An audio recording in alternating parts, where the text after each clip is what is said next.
De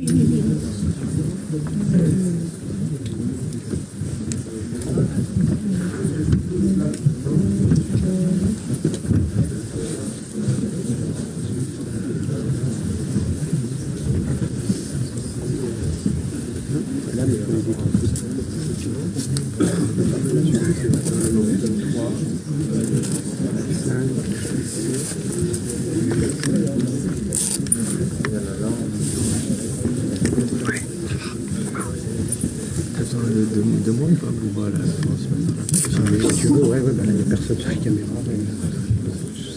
Le large de la SNA, si tu veux, ouais, pour le serrer. C'est mieux, le serrer, on va refaire un cadre un peu mieux. Tu vois, c'est chiant, c'est pas une tête flouée, donc c'est carrément casse-couille. Ils nous ont donné vraiment des trucs de merde. Ouais, je pense que... Ouais.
Non, non.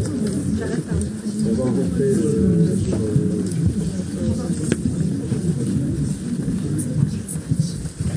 on va rentrer. Pas plus.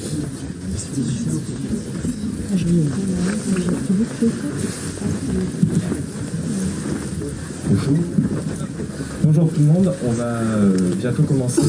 Juste, je fais comme chez l'UGC, éviter de laisser des places au centre s'il n'y a personne, parce qu'on a pas mal de monde qui arrive, on essaye de n'avoir aucune place de libre, et ça évitera aux gens de se déplacer et à boulever pour laisser. Donc comme ça, ce sera parfait. Merci beaucoup. Donc voilà, on va juste lancer le live en direct.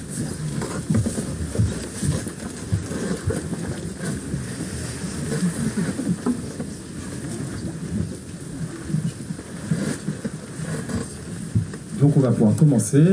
Bonjour à tout le monde. Je me présente, je suis Aymeric Salon. Donc je travaille à la fois à l'organisation du concours d'entrée de l'école et à la communication. Je travaille avec deux collègues qui sont Adèle et Clarisse, avec qui vous pourrez échanger tout à l'heure.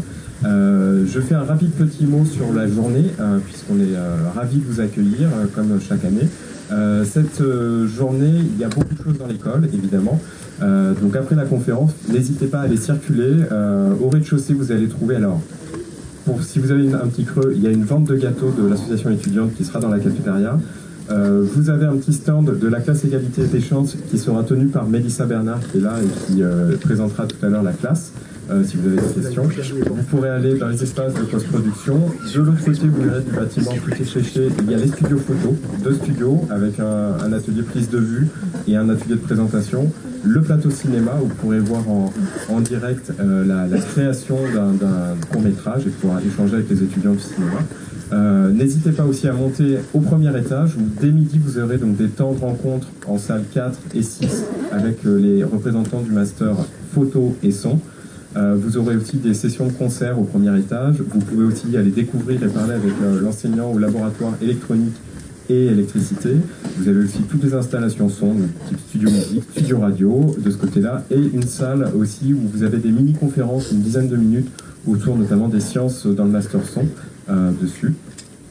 Au deuxième étage, vous pouvez aussi continuer de monter et vous aurez donc en salle 14 un temps aussi d'échange là avec les représentants du master cinéma.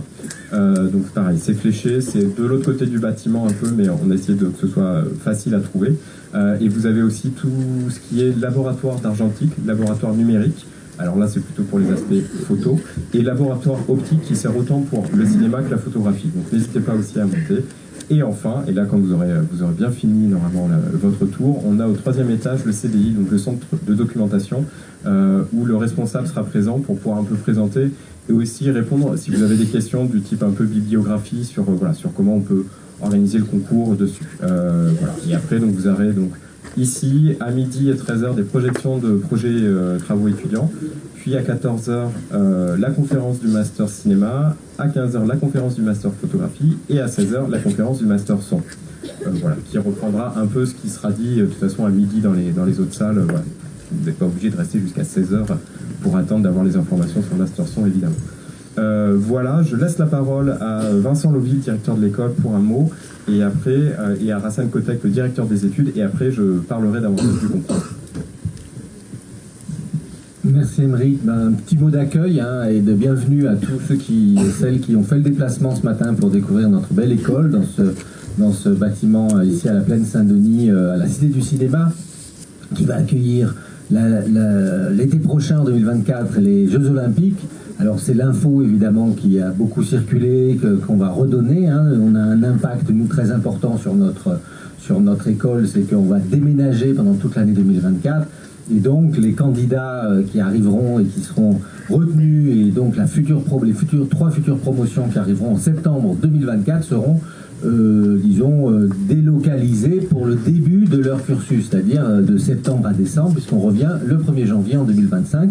Et donc, bien content, évidemment, que cet événement qui plaît beaucoup aux sportifs, évidemment, et aux amateurs de sport, mais nous, qui nous embête un peu, soit derrière nous. Et c'est vrai que c'est une contrainte importante pour l'année prochaine, mais que, évidemment, les candidats du concours que vous êtes, certains d'entre vous et certaines d'entre vous, seront moins touchés, évidemment, que les étudiants actuels. Mais on a évidemment tout organisé. Il y aura la partie à la Plaine Saint-Denis, production, et l'administration et la post-production sera dans le nord de Paris. Enfin, tout ça a été présenté, vous sera évidemment présenté plus en détail pour ceux qui sont retenus. Il n'y aura pas d'impact naturellement sur le contenu des formations et leur déroulement. Tous les modules auront cours, tous les exercices auront lieu, il n'y aura aucun problème, mais c'est vrai que ce sera une petite gymnastique. Mais disons pour vous, évidemment, c'est d'ailleurs toujours un peu particulier une école. On vit au rythme des événements, au rythme de l'actualité, au rythme des découvertes qu'on fait. Et ça sera évidemment une année particulière 2024 pour notre établissement.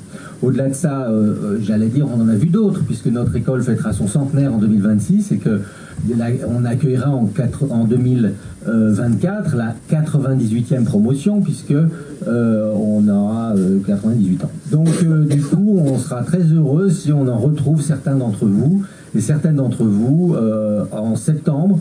Et on vous souhaite de passer une belle journée ici, de découvrir tout ce qu'on fait avec les enseignants, avec toutes les équipes de l'administration aussi qui vont vous guider dans les méandres du bâtiment. Et vous allez voir que nous avons évidemment à vous montrer énormément de choses qui feront de vous peut-être, on espère, les professionnels de demain, que ce soit dans les métiers de la photographie, les métiers du son ou du cinéma et de l'image cinéma. Voilà, donc je vous souhaite à toutes et à tous la bienvenue et je passe la parole à Rassan, qui est notre directeur des études, qui va aussi vous faire un petit mot d'accueil. Merci Vincent. Alors bienvenue à tous, encore une fois. On est très, très heureux de vous voir si nombreux et encore des jeunes qui viennent toute l'année, toute la journée avec leurs parents, visiter l'école. N'hésitez pas, Émeric vous a décrit un tout petit peu ce qui vous attend, mais n'hésitez pas vraiment à poser des questions, à rencontrer des gens. Les étudiants ont des petits badges, l'administration, nous, ne les a pas encore mis, mais a des petits badges, et surtout les enseignants qui ont beaucoup de choses à vous dire. Donc n'hésitez pas à poser des questions, un tout petit peu parfois surprenantes de travers des choses qu'on ne vous dit pas. C'est souvent là que sont les choses les plus intéressantes et les plus personnalisées. Alors juste 2 mots sur la pédagogie et l'organisation des études. Donc on a une pédagogie à l'école qui est très particulière parce que c'est une pédagogie en petit nombre, c'est-à-dire que vous serez dans de toutes petites classes, donc des classes des cohortes de 16 étudiants par master.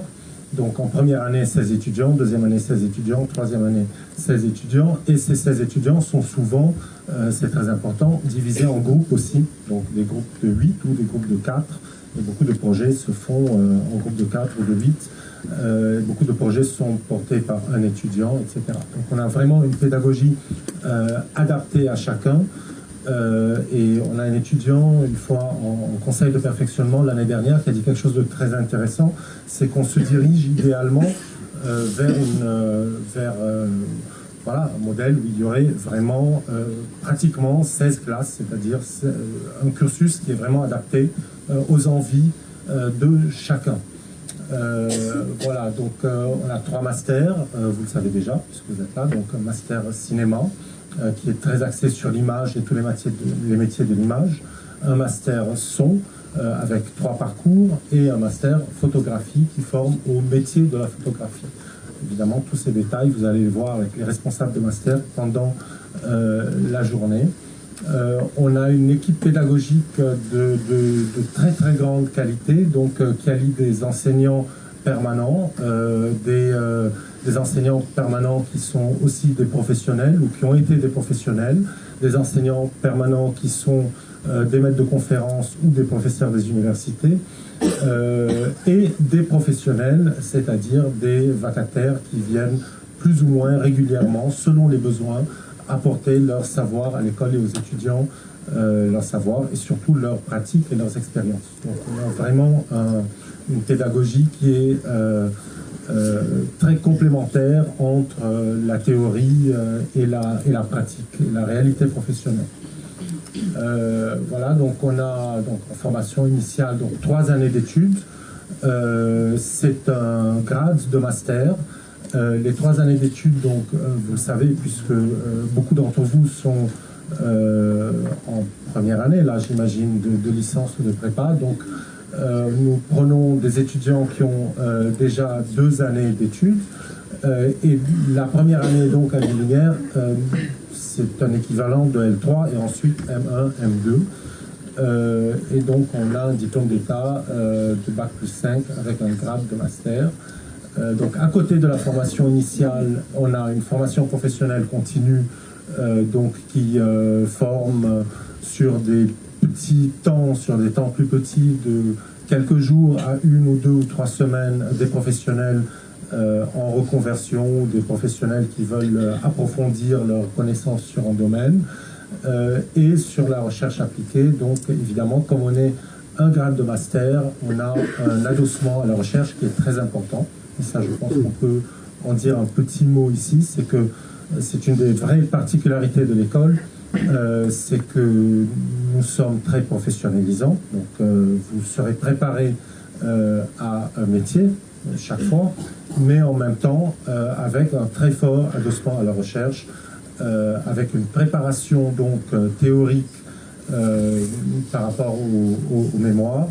Et les mémoires eux-mêmes sont souvent des outils d'avancée vraiment et de recherche pour le métier, pour la préparation professionnelle. Donc il y aura des cours de méthodologie, il y aura des cours il y aura des ateliers de recherche, et il y aura in fine donc ce mémoire qui est un mémoire assez exigeant, qui prend la plus grande partie de la 3e année, même s'il est préparé à partir de la 1re année. Et ce mémoire a aussi une particularité, c'est qu'il se présente en 2 parties, donc la partie théorique purement, mais aussi ce qu'on appelle la partie pratique de mémoire, qui est encore une particularité de l'école, c'est la PPM, et donc qui répond aux mémoires d'une façon pratique. Alors en cinéma, ça peut être un film, ça peut être des expérimentations, ça peut prendre n'importe quelle forme, ça peut être des tests, etc. En photographie, ça peut être un projet photo, mais ça peut être aussi un projet qui va dans d'autres directions plus techniques ou bien plus théoriques, sur la conservation, sur les pratiques anciennes de développement, de prise de vue, etc. Et en son, ça va vraiment d'une installation à le son d'un film, à des expérimentations aussi scientifiques ou techniques sur le son qui va de la prise de son, la sonorisation, etc. La programmation, etc. Voilà, donc il y a énormément de projets internes et collaboratifs avec la profession et des écoles partenaires. L'école n'est absolument pas fermée sur elle-même.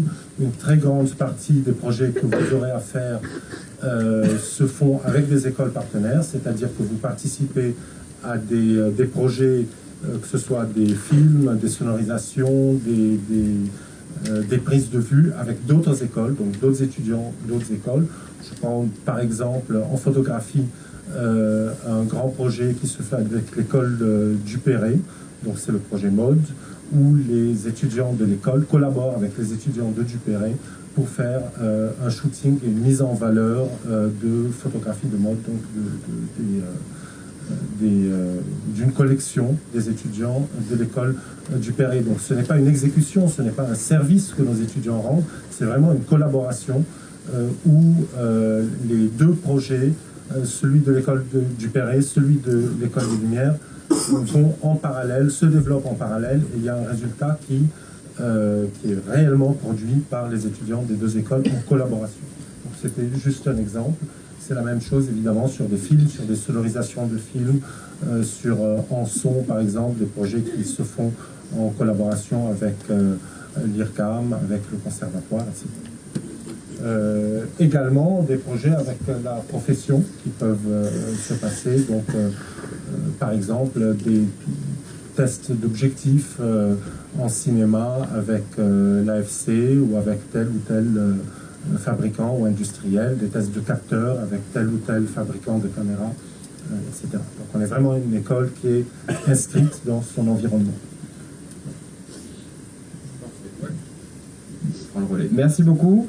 Et j'en profite pour remercier, avant de passer vraiment voilà, à la présentation du concours et de la classe égalité des chances, tous les élèves, étudiantes et étudiants qui collaborent là, sur cette journée, tous les enseignantes et les enseignants qui ont permis de rendre ça possible, et évidemment toutes les équipes administratives et techniques, dont Laurence Telin, voilà, qui permet de nous accueillir ici, de pouvoir avoir cette configuration et de diffusion en live de ce côté-là. On va donc rentrer plus en détail maintenant sur le concours, puis après la classe égalité des chances. J'en profite donc pour présenter les 3 étudiantes et étudiants qui sont présents ce matin dessus et qui vont pouvoir après se présenter et répondre à vos questions sur comment ils ont pu se préparer, quel est leur parcours. On a Alexandre Bolonini pour le master son, Marguerite Pic pour le master photographie et Elliot Martin pour le master cinéma. On va donc rentrer à présent plus en détail donc, sur le concours avec, pour débuter, 3 nouveautés qu'on va un peu présenter sur l'année 2024 qui arrive, expliquer. Puis après, je laisserai la parole à ma collègue Adèle pour tout ce qui est les conditions de recrutement, pour vous donner une première idée, et après, voilà, le déroulé des épreuves et un peu les informations. La chose importante, donc, cette conférence est filmée, donc vous pouvez la retrouver après en ligne. Et surtout, vous avez tous les éléments sur le site internet, à savoir les modalités du concours, qui est un PDF où vous avez vraiment toutes les infos, le règlement du concours. Pour les inscriptions, pour les personnes qui vont s'inscrire cette année, vous avez une page dédiée et avec un document que je vous incite vraiment à lire avant de cliquer sur envoyer votre inscription, où vous avez le détail des documents pour être sûr que vous mettez les bons documents. Voilà. Et vous avez aussi par exemple une page pour se préparer au concours, vous avez des listes de conseils, de pistes de lecture bibliographiques, les annales des 3 dernières années. Voilà, donc on essaye sur le site d'avoir un maximum des informations, et évidemment il ne faut pas hésiter à écrire donc sur bureau.concours@ens-louis-lumière.fr. Il y a l'email sur le site, comme ça Clarisse, Adèle ou moi on répond à tout le monde normalement, donc il n'y a pas de problème. Je rentre plus en détail maintenant donc, sur le concours 2024 pour ce qui nous attend, avec donc, 3 nouveautés pour l'année. Comme l'a évoqué donc Vincent Lovy, une année qui est hors les murs pour nous, ce qui signifie qu'au niveau du concours, on a voilà, des changements par rapport à l'an dernier au niveau des lieux où ça se déroulera, et aussi qui est lié à le fait qu'on passe en 3 phases cette année, à savoir, on va y revenir après, mais une phase de dossier et la deuxième phase qui sera des écrits en présentiel en Ile-de-France, dans des espaces de centre d'examen dessus, qui est le gros changement où voilà, après 5 ans on était en distanciel sur toute cette partie-là. On revient à une phase écrite sur table dessus, et on a décalé de 3 mois la date limite par rapport aux années passées. Donc avant c'était au 1er janvier, de l'année du concours, et là on a décalé au 1er octobre de l'année avant, donc 1er octobre 2023 pour l'année qui nous concerne, pour donner 3 mois, on va dire, supplémentaires par rapport à l'âge limite. Adèle, je te laisse la parole pour rentrer un peu plus en détail sur les conditions de recrutement. Merci Maric. Bonjour à tous. Donc effectivement, je vais vous parler un petit peu d'un côté vraiment plus administratif sur comment candidater au concours.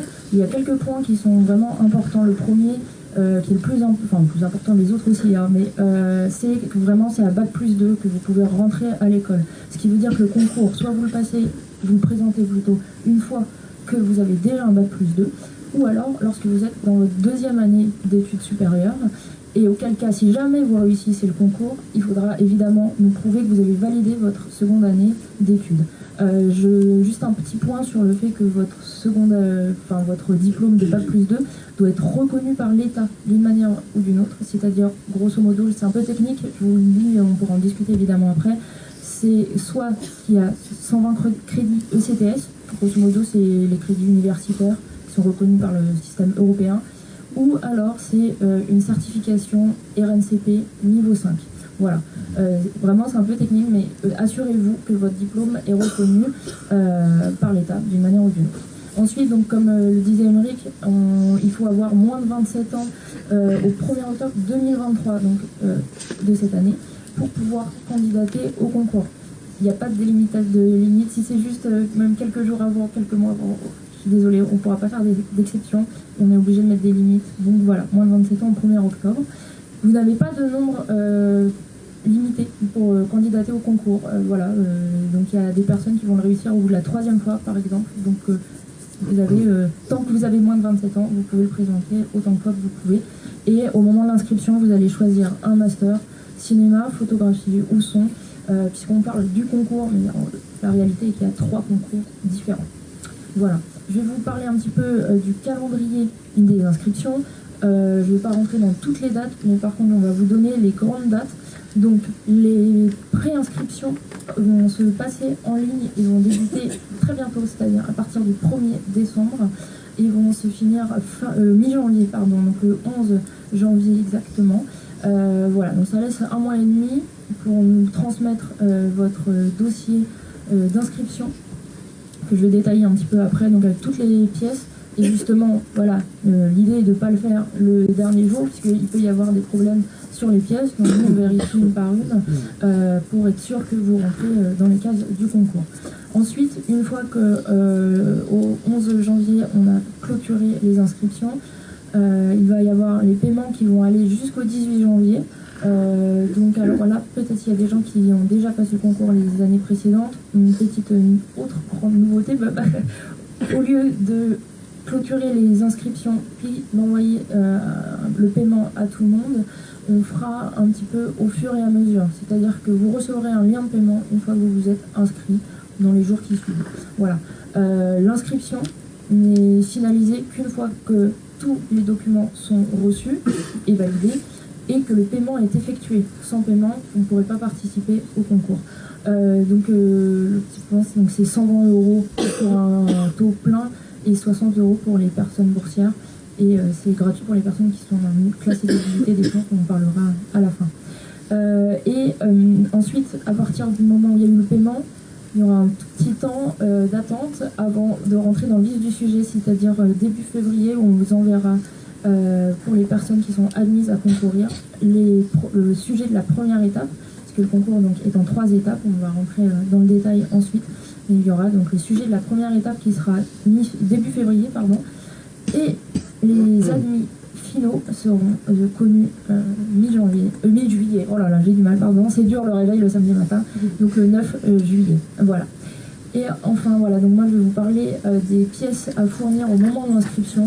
Donc là, on a tout détaillé, prenez pas forcément de notes, vous allez tout retrouver sur le site. Voilà, je vous dis pas ça juste pour passer le micro à mon collègue à nouveau, mais simplement, je vais le redétailler un petit peu, mais voilà, pas de pression. Donc, c'est assez simple, nous, tout ce qu'on vous demande, le plus gros qu'on doit vérifier, c'est vos diplômes surtout, donc à quel endroit vous êtes, et comme je vous disais, est-ce que votre diplôme aussi est reconnu par l'État ou pas. Ensuite, il y a les classiques, donc CV, pièces d'identité, etc. Et il y a des pièces spécifiques en fonction de votre statut. Merci. Et donc il va y avoir pour les boursiers, il nous faut votre notification de bourse, puisque je vous disais qu'il y a un tarif spécial boursier. Donc il nous faut forcément la preuve de ça. Il peut y avoir des demandes d'aménagement des épreuves, et auquel cas c'est pareil, il faut un justificatif d'un médecin, donc universitaire, ou d'un médecin spécialisé, c'est pareil, je ne rentre pas dans le détail, mais on pourra vous donner toutes les infos précises. Et enfin, pour les personnes qui sont à l'international, là c'est pareil, ça ne va pas concerner grand monde, je pense, dans la salle, mais il faudra les traductions et les diplômes originaux, donc les traductions en langue française pour tous les diplômes qui sont non francophones en fait. Et ça vaut pour le baccalauréat ou l'équivalent, ou pour le diplôme Bac+2. Voilà, je passe assez vite là-dessus, on pourra en discuter ensuite, et je vais laisser Aymeric donc revenir, enfin pas du tout, revenir parler, je suis vraiment désolée sur les phases du concours. Merci Adèle. Toute petite précision pour les étudiantes et étudiants boursiers ou boursières, on prend les justificatifs de cette année et de l'année antérieure. Donc si vous avez un justificatif de bourse de l'année 2022-2023, vous pouvez évidemment le présenter aussi pour avoir le statut boursier au niveau du paiement des frais d'inscription au concours dessus. Je rentre à présent sur le calendrier plus spécifique. Évidemment, voilà, comme on l'a dit, si dans la journée vous avez des questions, Clarisse et Adèle sont là toute la journée, donc il ne faut pas hésiter à aller les voir par rapport à vos cas particuliers peut-être dessus pour qu'on puisse vous répondre. Au niveau du calendrier, c'était la bonne slide. Vous retrouvez tout sur notre site à nouveau, mais pour vous donner donc les grandes dates, le 2 février, on met en ligne la liste des personnes qui sont admises à concourir. C'est-à-dire que il peut arriver qu'une personne n'ait pas les bons justificatifs ou n'ait pas donc donné à temps les éléments ou soit plus âgée que la date limite. Dans ce cas-là, ne pourra pas concourir. C'est pour ça qu'on a une liste officielle qui est indiquée le 2 février. On envoie un email avec les sujets des dossiers qui sont différents pour chaque master dessus, et vous allez avoir un temps qui évolue entre 10 jours et 17 jours selon chaque master pour le faire chez vous. On attend évidemment un travail personnel dessus, anonyme, et donc qu'il faut nous rendre ensuite en le renvoyant par email. C'est aussi cette année, donc vous verrez, tout sera expliqué quand on envoie les consignes, mais c'est la première étape. Je vais revenir un peu plus dessus. À l'issue de ça, il y aura donc une première délibération où donc on écrémera une première partie des candidatures pour arriver donc aux écrits qui seront, donc là on a indiqué les dates, le 3, 4 et 5 avril, donc en Ile-de-France, sur des centres d'examen voilà, qui permettent on indiquera les horaires précises quand on arrivera plutôt début février, une fois qu'on aura vraiment affiné nous aussi par rapport au nombre de candidatures. Mais il faut prévoir quand même d'être là dès 8h30 le matin. Ça laisse le temps de faire les vérifications d'usage, de s'installer, de pouvoir expliquer les consignes et de lancer, sachant qu'à chaque fois il y a 2 épreuves pour chaque concours dessus. Puis selon les modalités, ça sera, on va y revenir après et vous les avez à nouveau sur le site, vers mi-mai vous aurez la liste des admises aux oraux.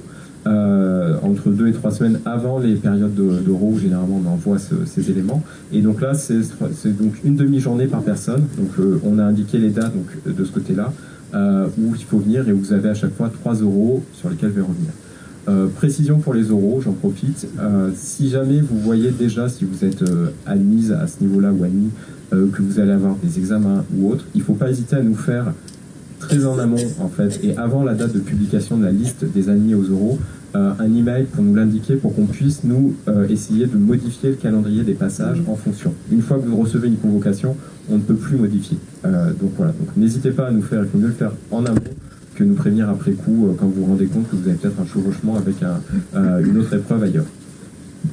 Je rentre un petit peu dans le détail de ce qu'on va trouver cette année donc dans chaque concours, et je commence par le concours du master cinéma. Donc le master cinéma, vous allez retrouver un dossier qui va être assez proche de celui de l'an dernier, donc vous pouvez retrouver les annales en ligne pour vous donner une idée. Vous aurez des questions d'ordre général pour un premier temps, qui nous sert aussi, qui serviront aussi pour les oraux en fait, parce que ça permet d'être une base de discussion après pour les oraux, et ça donne une idée aussi de votre de votre intérêt pour l'école, pour votre intérêt pour l'image, pour les sciences, de ce côté-là. Et ensuite, vous aurez une épreuve visuelle. Où vous aurez donc un petit bout de synopsis scénario de quelques lignes. Et en fait, vous allez avoir à faire des photographies comme si vous alliez faire un séquencier en vue de préparer un tournage. Donc, c'est-à-dire que vous allez en fait prendre les photos, faire un plan au sol des caméras, des positions et des mouvements de caméra et expliquer comment vous auriez tourné la séquence dessus. Vous pourrez trouver sur en tout cas l'anal qui donnera plus de détails de ce côté-là. Et puis, si besoin, vous allez après, donc à midi, il y aura le premier temps d'échange avec le master cinéma où vous pouvez échanger directement avec les personnes, dont le concepteur de cette épreuve qui y sera de ce côté-là. La deuxième phase, donc là, ça sera autour de 150 personnes qu'on gardera pour cette deuxième phase. Il y a donc une analyse filmique, c'est un exercice assez classique mais important, où vous avez un extrait de film qui sera projeté 3 fois dans les 30 minutes. Vous avez le temps de prendre des notes et ensuite vous avez 3 heures de composition. Donc c'est un commentaire d'analyse filmique de ce côté-là qu'on attend de vous. Et une épreuve de science, donc ça c'est la nouveauté puisque jusqu'à présent, sur les dernières années, c'était aux euros.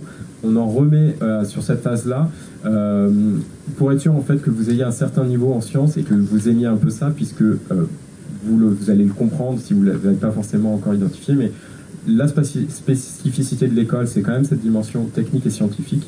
Donc vous allez avoir des cours de mathématiques, de physique, d'électronique, d'électricité par exemple.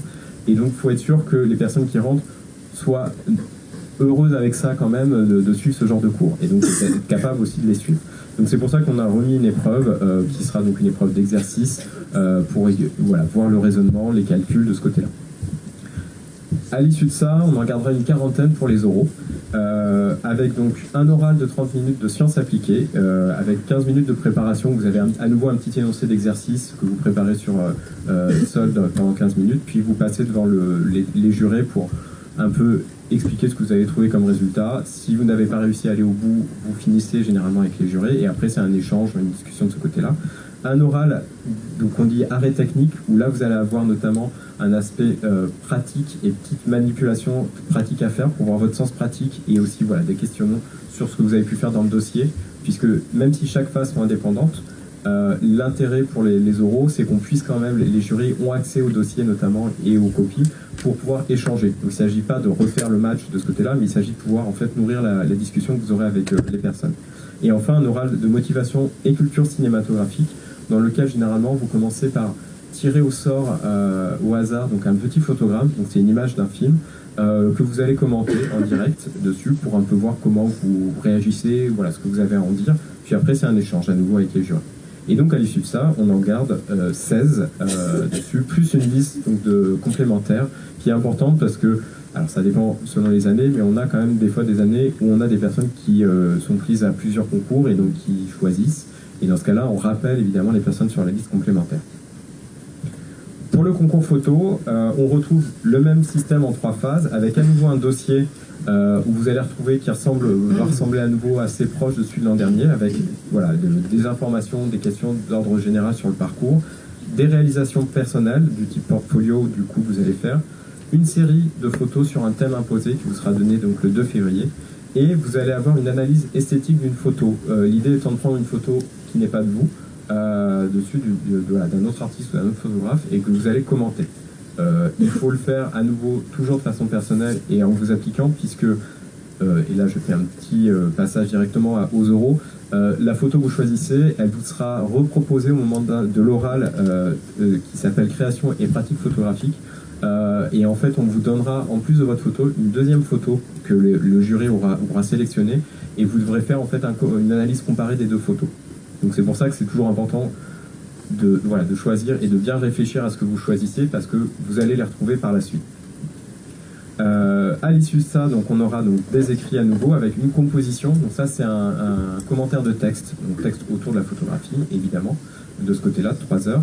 Puis une épreuve qui s'appelle analyse technique de documents visuels, où là vous allez avoir 5 documents visuels, donc images, et vous allez commencer par faire des commentaires techniques qui vont faire 5-6 lignes généralement de ce que vous voyez, donc ce que vous voyez à l'image.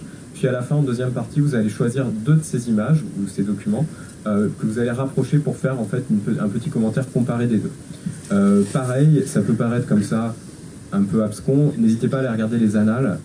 Vous avez les exemples des années passées qui donnent une idée de voilà, ce que ça peut être comme attendu. Et donc on retrouve à nouveau un système avec 3 oraux. Un oral donc, de création et pratique photographique. Donc comme je le disais, il y aura dans cet oral l'aspect donc analyse comparée des 2 images. Et puis après c'est une discussion, notamment avec votre portfolio et puis vos pratiques. Un oral donc technique et sciences appliquées à la photographie, où on retrouve un peu la même idée d'un petit exercice à préparer en 15 minutes, puis après un échange autour de ça. Et un oral culture et motivation, où c'est un peu la même idée, donc voilà, de discuter avec vous de vos goûts, de pourquoi vous voulez rentrer dans l'école. Dans cet oral, vous aurez aussi donc une bibliographie à faire, à préparer en avance et à nous fournir.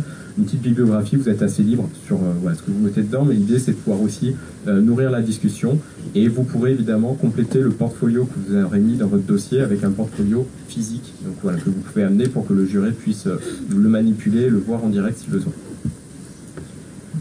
Je passe au master son de ce côté-là. Donc, on retrouve à nouveau ce principe de dossier qui ressemblera assez à celui de l'an dernier déjà. Vous aurez notamment une création sonore à faire sur un thème imposé, une analyse filmique où là vous avez 3 extraits qui vous sont proposés. Donc c'est une analyse comparée en fait des 3 extraits. Évidemment, n'oubliez pas le son par rapport à cette analyse filmique de ce côté-là. À l'issue de ça, vous avez donc une deuxième phase avec des épreuves qui avant étaient donc l'an dernier c'était des épreuves en ligne en QCM. Là donc on a une petite évolution, donc ça sera sur table avec une épreuve donc mathématiques physiques qui seront vraiment là des questions ouvertes où on attend vraiment de voir le raisonnement notamment logique, et une épreuve qui va ressembler un peu à celle qu'il y avait l'an dernier en ligne mais qui sera sur table de QCM électricité électronique.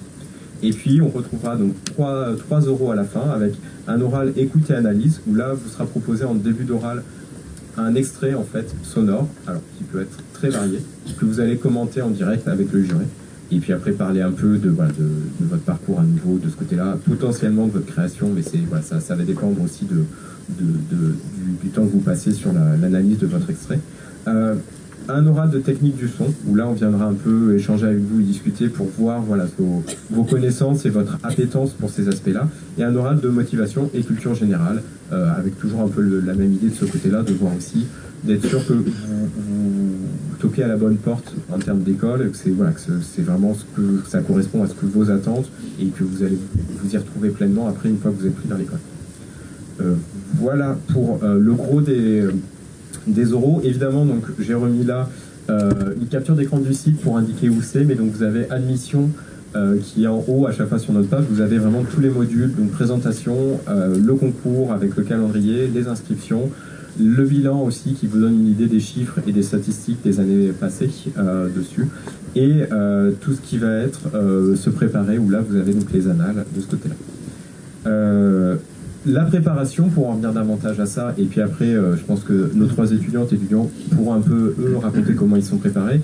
Évidemment, on attend une bonne connaissance des médias choisis, que ce soit cinéma, photo ou son, une connaissance sur l'aspect technique, évidemment, historique, mais aussi artistique. Donc l'important, c'est de se nourrir et de ne pas se nourrir que d'un média, c'est-à-dire que tout est connecté généralement.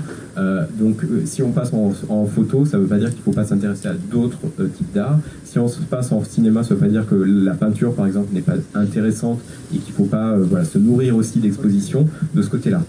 On va attendre à chaque fois une capacité d'analyse, vous l'avez compris par rapport aux différentes épreuves qu'il peut y avoir. C'est important parce qu'après, dans le cadre de l'école et en tant que professionnel, vous avez des techniciens à ce niveau-là qui vont devoir être capables d'anticiper et d'analyser les problèmes et de s'adapter. Donc cette capacité d'analyse est vraiment importante. Les connaissances scientifiques, alors qui évoluent d'un concours à l'autre et d'un master à l'autre, c'est souvent une question, et donc je pense qu'on y reviendra tout à l'heure, sur quel niveau avoir. Le plus important, c'est d'aller regarder sur le document qui s'appelle modalité du concours. Vous avez en fait à chaque fin ce qu'on appelle les référentiels. Et là, vous avez les notions scientifiques pour chaque concours qui peuvent être attendues, notamment aux épreuves, mais donc aussi pour entrer dans l'école. Donc c'est souvent la meilleure façon de vérifier par rapport à ce que vous avez pu vous apprendre jusqu'à présent, puisque ça va vous permettre, et on sait qu'il y a des candidates et des candidats qui des fois ont pu comme ça travailler le concours en regardant quelles étaient les notions peut-être qu'elles maîtrisaient moins. Et les travailler à côté en fait pour préparer à la fois le concours et l'entrée dans l'école. La pratique personnelle et tout ce qui est motivation évidemment est important puisqu'on va vous questionner dessus. L'idée, c'est pas juste de faire un catalogue de ce que vous avez pu faire, mais d'essayer qu'on voit que vous ayez en fait compris et raisonné par rapport à vos pratiques. Donc, ça peut être une pratique avec le téléphone portable. L'intérêt, c'est de voir qu'il y a déjà une réflexion par rapport à l'usage que vous faites d'une photo, d'une création sonore, si c'est une création sonore, d'un petit court-métrage, si c'est un court-métrage, par exemple, de ce côté-là. Et donc, évidemment, l'expression orale et écrite, voilà, c'est pour ça que vous avez aussi des épreuves écrites de ce côté-là, parce que vous rentrez dans un cursus universitaire où à la fin, en 3e année, vous aurez un mémoire à rendre notamment. Donc il faut être sûr que les personnes soient capables en fait aussi et soient en mesure de rédiger un mémoire et soient donc à l'aise de ce côté-là. Pour vous donner une idée, là ce sont les chiffres de l'année dernière. Comme souvent, c'est voilà, pour un peu avoir une idée. On avait donc on parle d'admis à concourir, c'est-à-dire qu'on a eu beaucoup plus de candidatures, mais on a eu des personnes qui n'ont pas forcément rempli tous les documents pour pouvoir s'inscrire.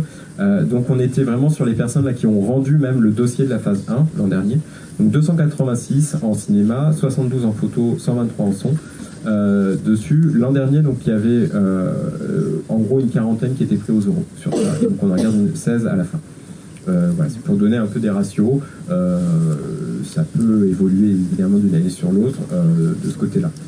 Je vais laisser la parole maintenant donc plus à Mélissa Bernard pour vous parler du dispositif de la classe égalité des chances. Évidemment, ça fait pas mal d'informations. Juste après, on prend toutes les questions. Donc voilà, c'était l'idée d'aller quand même assez vite pour avoir plus de temps pour répondre à vos questions de ce côté-là.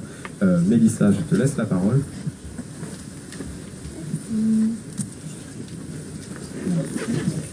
Bonjour à tous, donc Mélissa Bernard, je travaille pour la Fondation Culture et Diversité et je vais vous parler assez rapidement de la classe égalité des chances.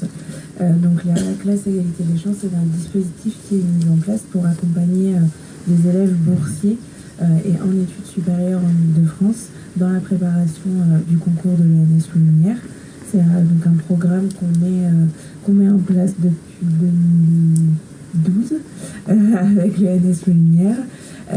Et donc qui se compose de trois grandes phases, de deux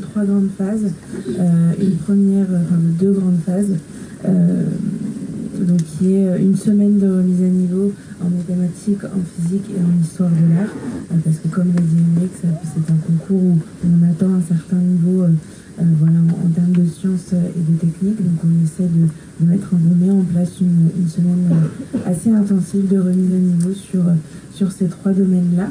Et puis ensuite, on appelle ça la classe égalité des chances, puisque on met en place des cours tous les samedis matins avec des professeurs de l'ENS Lumière et à destination des élèves de la classe sur encore une fois les mathématiques, la physique, l'électronique, mais aussi l'analyse clinique, et il y a aussi pas mal de sessions de pratique. L'objectif de tout ça est de vous préparer au maximum à ce concours. On prend également en charge les frais d'inscription des personnes qui participent à la classe égalité des chances.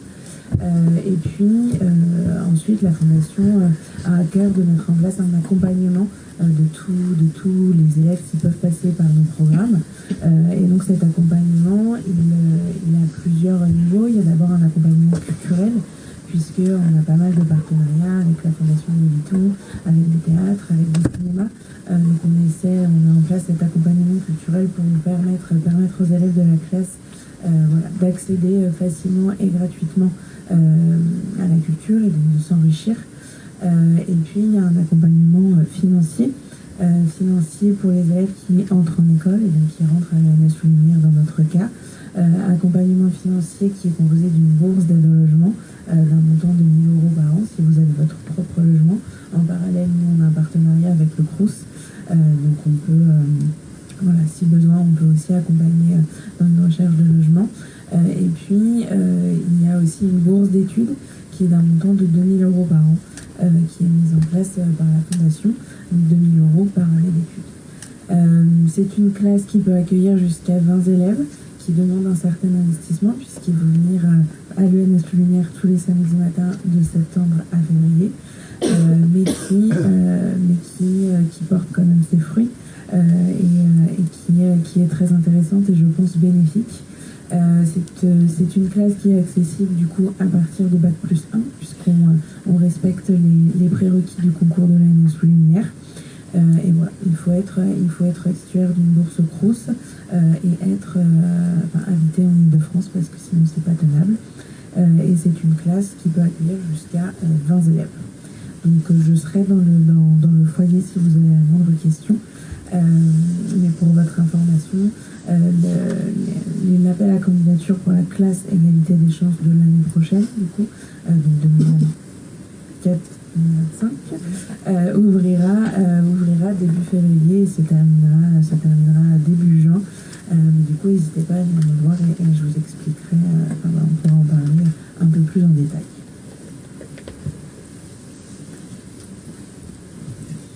Merci beaucoup. Alors, on va passer, avant de passer aux questions, Alexandre, je vais t'inviter à prendre le premier micro, en évitant de marcher dessus moi. Après, tu peux évidemment te rasseoir. Et l'idée, ça va être, je vais les laisser se présenter pour un peu aussi vous expliquer voilà, quel parcours vous avez pu faire déjà dessus. Et puis après, on reviendra voilà, selon les autres questions. Mais je vous laisse dire un mot tous les trois sur quel parcours vous avez fait. Je commence ? Ouais. Ok, du coup, moi, je suis en Master 101. Voilà. J'ai fait initialement, je suis Bac+2 parce que j'ai fait une prépa scientifique, MPSI et puis MP. Et ensuite, j'ai fait une année à la fac et j'ai eu le concours en 2 fois, en quelque sorte. Est-ce que je me présente court comme ça? Après, je passe? Bon, ok. Du coup, voilà. Donc, je suis issu d'un milieu scientifique, mais c'est pas pour autant que c'est impossible de passer le concours de Lumière. Parce qu'en plus, il y a une partie scientifique importante, donc en fait, c'est plutôt un bon point. Et du coup, voilà. Et j'ai fait la classe égalité des chances aussi. Donc, j'ai fait une fois le concours de Lumière. Donc voilà, je me suis inscrit au concours. Et je vous conseille aussi de faire ça s'il y en a qui sont éligibles à la classe égalité des chances. Vous essayez le concours et vous inscrivez aussi au concours de la classe égalité des chances. C'est possible de faire les deux en même temps. Et d'ailleurs, ça m'a aidé parce que j'ai pas réussi le concours la première année. Et j'ai été pris à la classe égalité des chances et j'ai pu, l'année d'après, me recentrer, enfin pas me recentrer, mais pouvoir organiser mon année par rapport au fait que j'allais repasser le concours. Voilà, je voulais le refaire. Et du coup, voilà, ça m'a beaucoup aidé. Moi, je passe le micro. Bonjour, moi je suis en Master Photo 1. Moi, j'ai pas du tout un parcours scientifique. J'ai fait 3 ans de prépa lettres. Ensuite, j'ai fait un master d'anglais et ensuite j'ai travaillé pendant 2 ans dans une boîte de production qui faisait des films documentaires. Donc j'étais un peu plus âgée que la plupart. Je suis un peu plus âgée que la plupart de mes camarades. Mais voilà, en tout cas, je pense qu'il faut quand même un certain intérêt pour les matières scientifiques pour venir à l'école, mais rien n'est immuable. Même si vous avez fait un bac L et que comment vous faites des études littéraires, si vous avez un peu d'appétence pour ces matières et que vous vous préparez bien, voilà.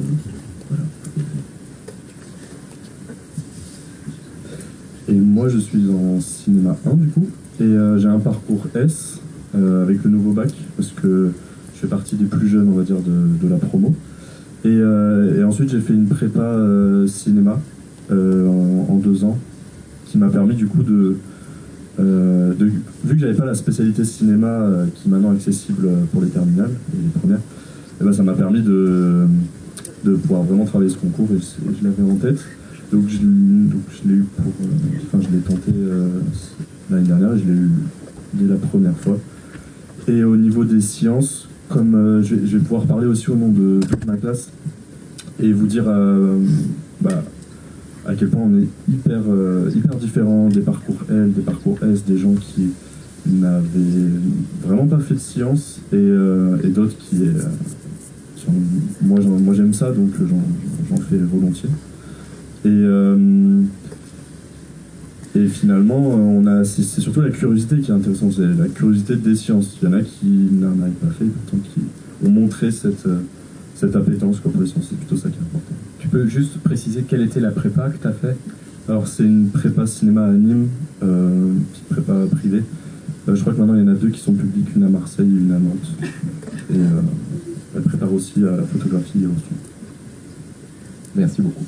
Alors, le micro marche dessus, donc on va passer maintenant plus aux aux questions. Donc n'hésitez pas à lever la main, et je vais vous faire passer les micros.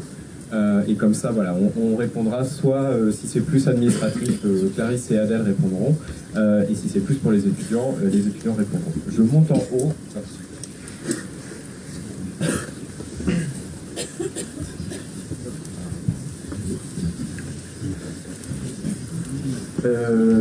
Bonjour, on avait une question par rapport au concours. Alors je crois qu'il a changé cette année, comme vous l'avez dit, maintenant c'est en présentiel. Et on voulait savoir quant à la forme qu'il prendra au second tour concernant les matières scientifiques, si il est en son et en image, en cinéma pardon, il y a je crois des exercices sur table, mais au vu du référentiel qui est sur le site internet, s'agit-il de gros exercices sur un même thème ou plusieurs exercices pour, on va dire, regarder un petit peu tous les thèmes qui sont présents dans le référentiel? C'est pas trop une question pour les étudiants, je suis désolé. Vas-y, réponds. Alors, pour les écrits, donc quels qu'ils soient, ça va être plusieurs questions. C'est pas pour autant que toutes les notions du référentiel vont être vues pendant les épreuves écrites. L'idée du référentiel, ça va être, on peut vous interroger sur toutes ces notions, et surtout, toutes ces notions sont importantes et nécessaires pour vos études après, si vous êtes pris à l'école. Voilà, c'est impossible de vous interroger effectivement sur toutes les notions qui sont dans les référentiels pendant une épreuve sur table. Voilà. Oui, sachant que ce qu'il y a dans le référentiel va pouvoir peut-être être questionné aux écrits, mais aussi peut-être être questionné aux oraux. Ça ne sera pas forcément les mêmes notions qu'on trouverait d'un côté ou de l'autre. Mais l'idée, ce ne sera pas, en effet, vous n'aurez pas forcément sur les écrits toutes les notions qui apparaissent dans le référentiel qui vont être questionnées là. Ça serait trop facile de ce côté-là.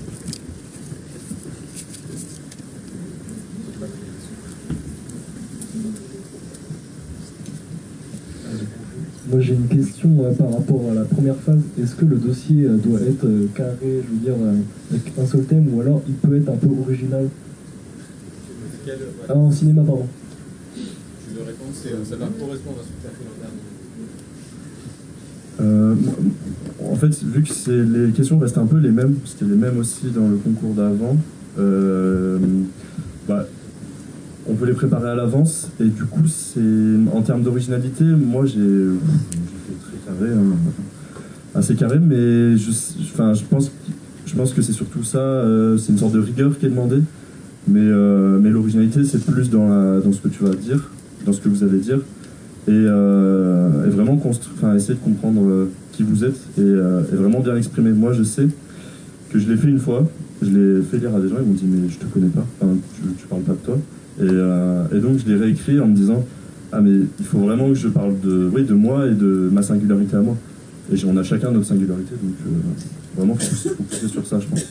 Et sur la partie épreuve visuelle plus spécifiquement, de toute façon vous aurez des consignes, alors il faut les suivre, c'est-à-dire que voilà, vous avez un nombre maximum de photos par exemple, vous n'amusez pas à en faire plus parce que du coup c'est-à-dire que vous n'êtes pas capable de suivre des consignes, donc c'est vraiment bon par rapport à l'attendu de ce côté-là.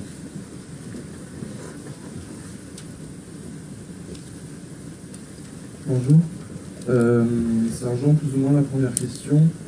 Je voulais savoir pour la section cinéma, pour la deuxième phase des écrits de sciences, pareil, si je ne me trompe pas, avant le Covid, les écrits c'était sous forme de vrai ou faux, et je voulais savoir là cette année par rapport aux exercices, comme vous avez changé, qu'est-ce que vous attendez des candidats par rapport à une certaine réflexion sur ces écrits scientifiques? Là, ça ne sera pas des vrais faux, ça ne sera pas des QCM en cinéma. Ça sera vraiment l'idée de petits exercices, exercices où là, la conceptrice est encore en train de travailler sur le sujet, donc de toute façon, je ne pourrais pas vous donner le sujet ou la forme exactement. Mais l'idée, c'est vraiment de voir que vous soyez capable de faire un raisonnement en fait, mathématique, de faire des calculs sans calculette, Peut y avoir un peu de géométrie, donc c'est pour ça qu'il est demandé un double décimètre, ou enfin en tout cas une règle graduée, pour pouvoir, si vous avez besoin, si dessus, la voir et pouvoir faire, voilà, c'est un petit schéma par exemple à faire, plus géométrique, de le faire. Mais l'idée c'est vraiment de voir le raisonnement, on va dire, de calcul et tout. De coutume, on dit qu'il faut un niveau, on va dire, avant la réforme du bac, mais c'était un bac S. Donc c'est vraiment l'idée d'être sûr que par rapport à ces notions, évidemment, en vue de l'école, donc souvent ça va être essentiellement lié à l'optique, à la lumière, à des choses comme ça, pas que. Les concepteurs sont libres après d'aller un peu plus large, mais vraiment l'idée c'est d'aller vérifier que vous maîtrisiez en tout cas ces capacités, on va dire, de calcul et et les notions en tout cas qui sont dans le référentiel dessus. À nouveau, on ne va pas vous questionner sur tout là sur cette épreuve, mais voilà, que je sais pas s'il y a un logarithme à faire à un moment, vous soyez capable de le faire par exemple. J'avais une petite question sur la bibliographie dont vous parliez pour les épreuves orales. Juste, c'est mettre un peu toutes les lectures qu'on a eues en lien. Bon, moi, c'est pour le master photo, mais du coup, photo qui peut articuler à d'autres choses. Est-ce que c'est forcément de l'écrit? Alors, Marguerite, je vais te laisser déjà dire toi comment tu avais fait. Il me semble en tout cas que c'est assez libre dessus. L'intérêt, c'est de voir si vous êtes, voilà, quels sont les ouvrages, évidemment. À mon sens, c'est quand même plutôt lié à la photographie, ce qu'on va chercher, mais ça peut être vaste aussi de ce côté-là. Je pense que Véronique Figini, qui est aussi dans la salle, qui est une des enseignantes du master photo, je te laisse aussi compléter, si tu veux commencer. Après l'étudiant. Marguerite, oui, pour la bibliographie, moi j'avais fait déjà pas mal de lectures parce que lors de mon master précédent, j'avais fait un mémoire sur l'œuvre d'une photographe américaine, donc j'avais déjà lu beaucoup de choses. Après, il y a une bibliographie qui est sur le site pour préparer le concours, qui est très très dense, donc il ne faut pas prendre peur, mais qui peut vous permettre d'aiguiller un peu vos lectures si vous ne savez pas trop par où commencer. Et je pense que l'important, c'est pas de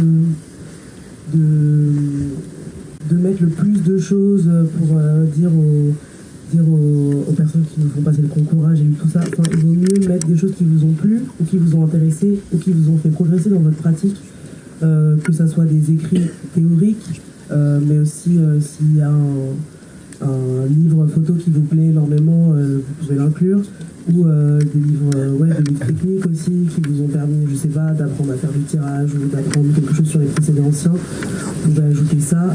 Je pense que ce qui est important, c'est de mettre des lectures ou des références dont vous pourrez parler si on vous interroge dessus, pourquoi vous les avez inclus, voilà, ce genre de choses. Et juste, je voulais revenir sur les sciences, je voulais juste ajouter quelque chose. Je pense que ce qui est important de garder en tête, c'est que les épreuves de sciences, elles aussi vous indiquent ce qu'il y a ensuite dans la pédagogie à la lumière.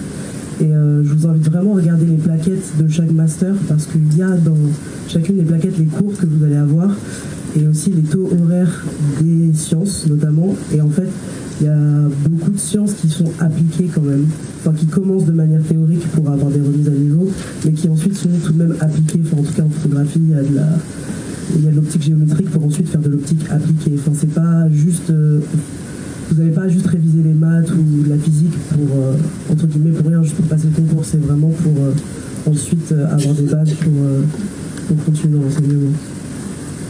Oui, pour revenir très brièvement sur la bibliographie, c'est surtout une sélection.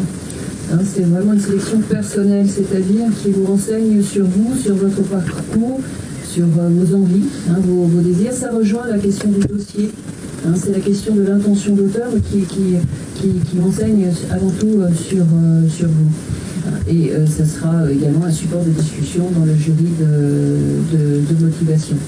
Et effectivement, pour compléter, au global, le concours, c'est avant tout, c'est pas un contrôle de connaissances, comme je dis toujours, c'est vraiment pour déceler des potentiels.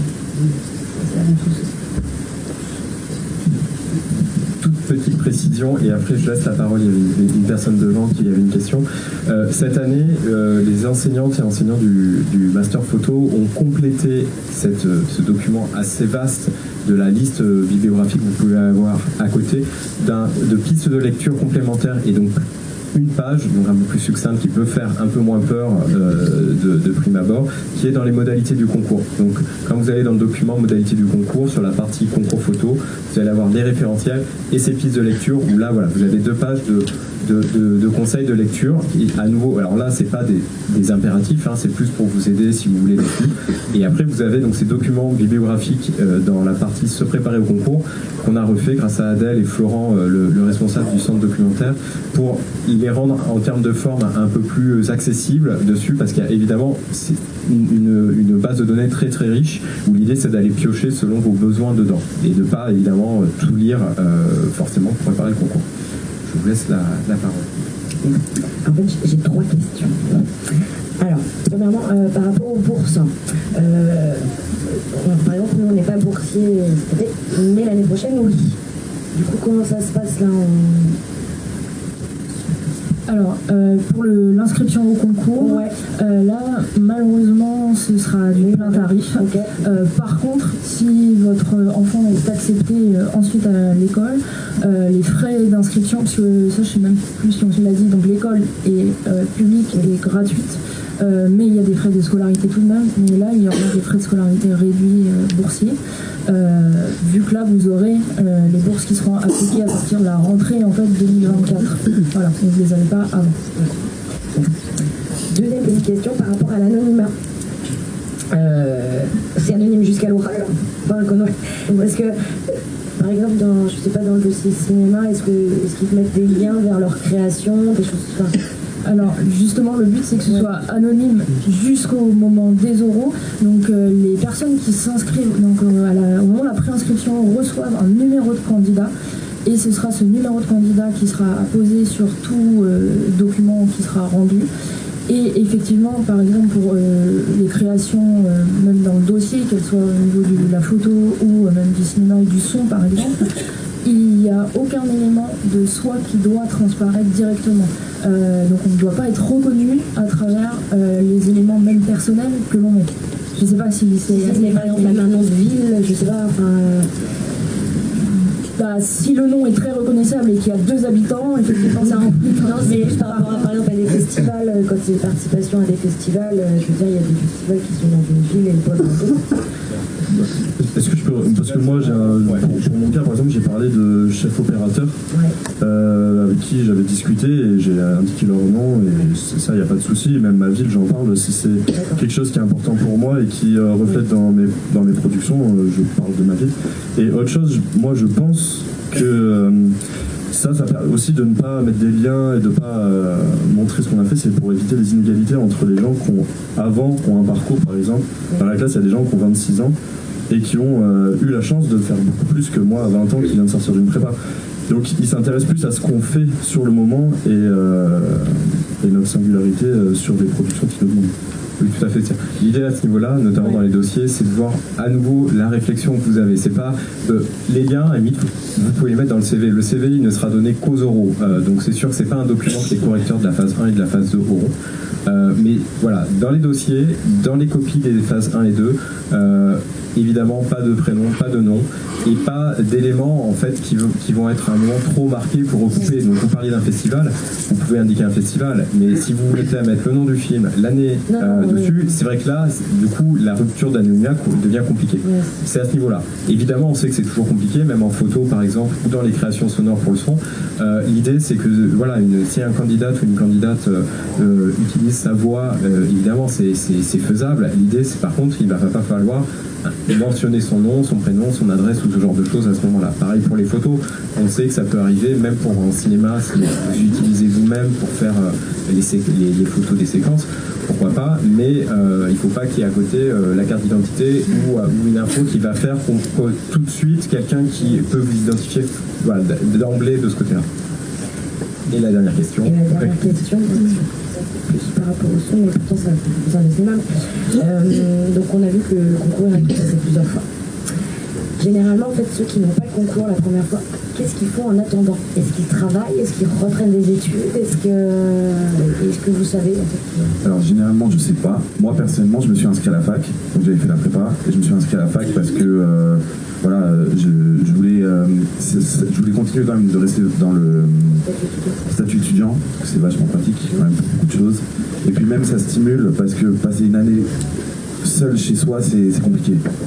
Donc je déconseille. Genre, trouvez quelque chose qui vous convient, peut-être qu'il y a moins de charge de travail de ce que vous avez fait avant, comme ça vous avez plus de temps pour le concours. Mais en même temps, gardez des études ou faites des stages, au pire. Franchement, faire rien chez soi, c'est dur de se motiver après. Et je réponds à la question. Après, en général, je sais pas. Pour le coup, je pense que les gens, en général, quand même, continuent leurs études ou font des stages. Moi, j'ai un ami en classe égalité des chances qui, du coup, n'a pas eu le concours, mais qui fait des stages. Donc voilà.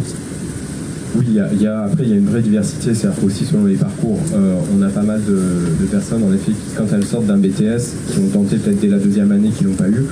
Ça arrive assez régulièrement qu'en troisième année, du coup, l'équivalent de la troisième année, elles fassent une licence, par exemple, à l'université, ce qui permet de compléter un peu des compétences et des connaissances, et des fois d'avoir peut-être un peu plus de temps pour préparer le concours ou la pratique. Voilà. Mais c'est très variable. Donc c'est sûr que il n'y a pas, c'est tout comme on essaie de chercher des diversités de profils, c'est sûr qu'il n'y a pas un exemple type de ce côté-là. Voilà. Oui. Si jamais en fait, quelqu'un vient s'inscrire en licence en Ile-de-France, pour un total, du coup, à la place, si vous remplissez en tout cas les critères, si vous savez qu'en effet, pour répondre, si la personne passe le concours, qu'elle n'était pas forcément en Ile-de-France et qu'elle sait que l'année suivante elle va être en Ile-de-France, évidemment, si vous êtes boursière par exemple, vous pouvez tout à fait en même temps vous inscrire à la classe égalité des chances pour que l'année suivante vous puissiez à la fois suivre la classe et préparer le concours. Je réponds vite fait juste, on avait une question sur internet et après je vous donne le micro, qui était de savoir pourquoi les épreuves se chevauchaient avec d'autres concours, type la FEMIS. Pour répondre, en fait, c'est le cas chaque année, et ça avec tous les concours, puisqu'on est tous sur des mêmes calendriers, généralement du semestre hiver-printemps. Donc ce qui fait que là, voilà, on a un calendrier qui est souvent dense, comme vous le voyez, le temps de tout pouvoir faire rentrer, et donc il est possible en effet, et assez régulièrement, que ce soit avec Arles, avec l'ENSAT, avec la FEMIS, avec la Cinéfabrique dessus. On essaye autant que possible et on discute entre écoles, notamment pour les épreuves écrites et les oraux, d'éviter de tomber pile en même temps. Voilà, on fait au mieux, ça peut des fois arriver, mais on essaye vraiment d'éviter. Voilà, pour donner un exemple, avec la FEMIS et les Cinéfabriques l'an dernier, on a vraiment sur les oraux donné nos dates et vérifié par rapport aux candidats où on savait qu'ils allaient être peut-être des deux côtés, d'être sûr qu'il n'y ait pas la même personne qui soit convoquée à deux endroits en même temps.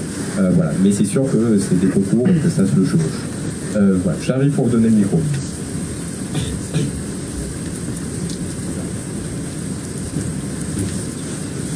Alors je n'ai que deux questions. Ma première question, c'est qui sont les correcteurs pour les concours? Ce sont les professeurs?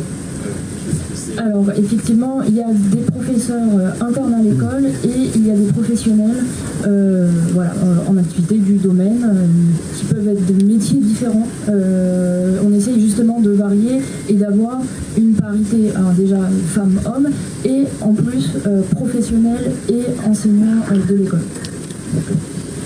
Et la deuxième question, c'est qu'il y a un taux d'admission qui est relativement bas. Et pour ceux qui ne sont pas pris, est-ce que vous leur faites un retour pour leur dire qu'est-ce qui a péché et ce sur quoi ils doivent s'améliorer pour la prochaine tentative?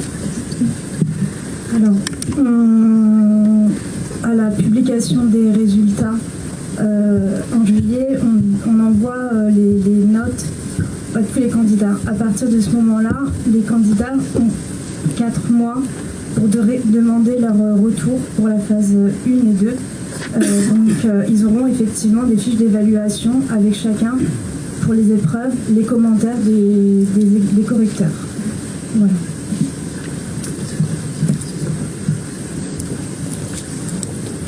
Sur les commentaires, en tout cas, vous verrez, alors on essaye à chaque fois d'inciter les correcteurs à être assez à expliquer, mais voilà, ça peut être des fois 3 lignes ou 4 lignes. L'idée, c'est ça reste aussi un concours, donc eux, ils sont là pour motiver, ce qui fait que ils vont prendre, que malheureusement, on va en prendre 40 € par exemple, donc c'est sûr que ça va assez vite. sur le critère va assez vite en fait jouer par rapport à qui sont les meilleurs entre guillemets dans leur copie dessus. Mais ils doivent en tout cas nous donner une petite fiche d'appréciation qu'on peut après donner aux candidates et aux candidats.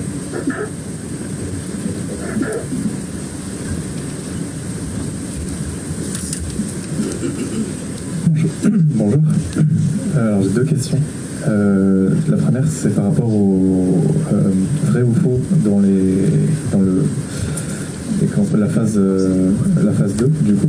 Est-ce que ça concerne toutes les matières, cinéma, son, photographie, ou est-ce que c'était juste le cinéma qui du coup n'a plus de vrai ou faux et des questions où il faut plus argumenter? Alors, il va rester en fait un seul QCM dans toutes les épreuves, donc c'est en son.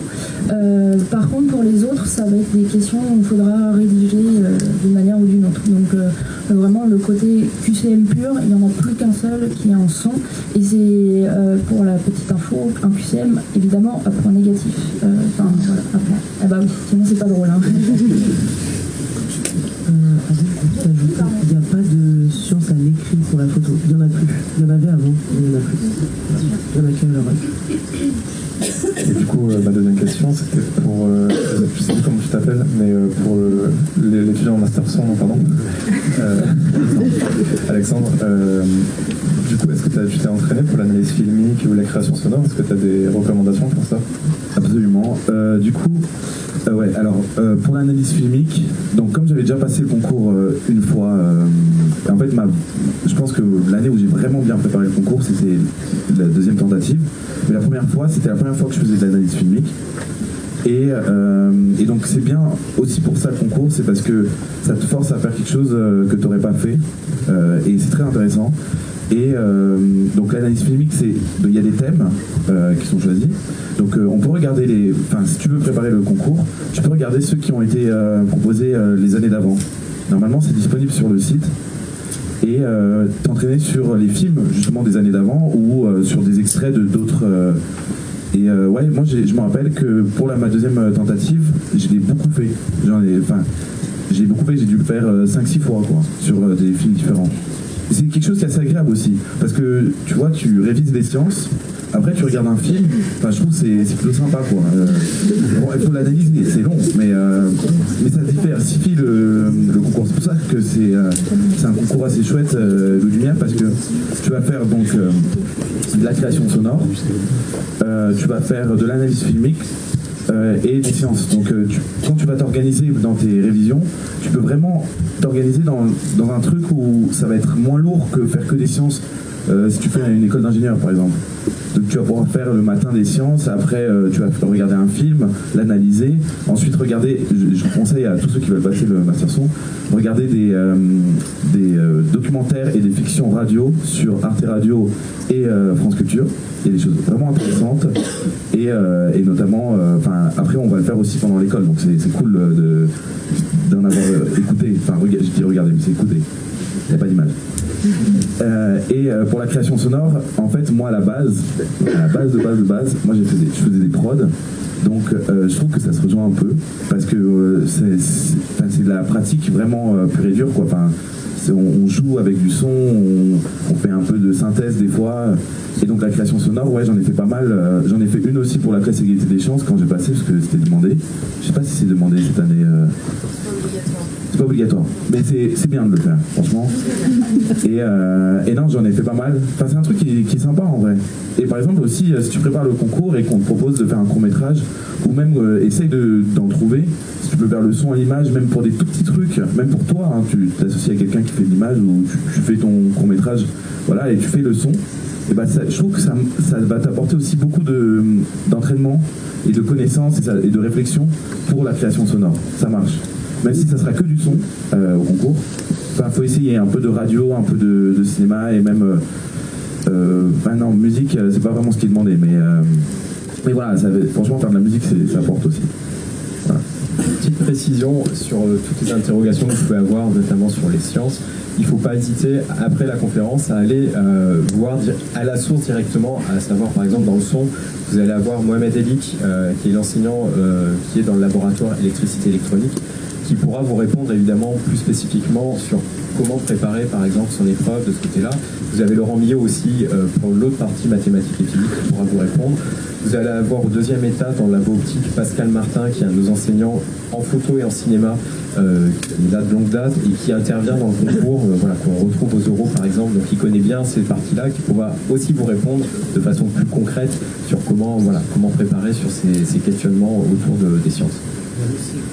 Et Lucille est là aussi, oui, Lucille Domnac, qui est une des conceptrices notamment pour le cinéma.